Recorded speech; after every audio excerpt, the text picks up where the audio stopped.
you wouldn't buy a car without giving it a proper test drive. And so I want to urge you not to buy a home without a proper home inspection. And to talk about that is Doug from Pillar to Post. And so Doug, we're down here in this basement, and we're talking off camera about some of the most common issues or problems that you find when doing home inspections. So, well, what is that number one thing?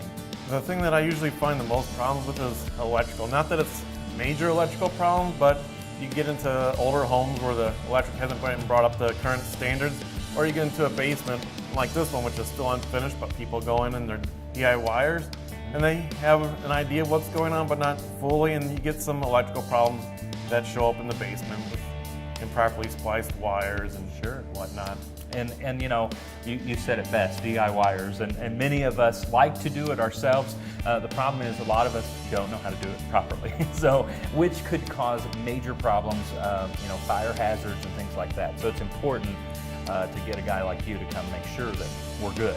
Right. Second thing, obviously, if the electrical is okay, or maybe it's an easy fix, big issues that maybe you come across that are not good news for a home buyer, but certainly are glad that we have you to show us. A lot of people like to focus in on foundation cracks, and a lot of foundations do crack. I mean, it's what concrete does. But you just don't look at that crack solely by itself. You kind of look at the overall picture of the home to give you an idea of what's going on with it. So we can help gauge that on whether you need to call in a professional to repair the basement, or this is just typical of the home. It's not a huge issue. Good.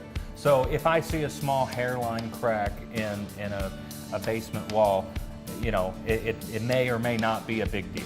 Correct. You got to look at the overall picture. The whole big picture, and that's why we need a professional to come in. So make sure to protect your largest investment by getting a home inspection with Pillar to Post.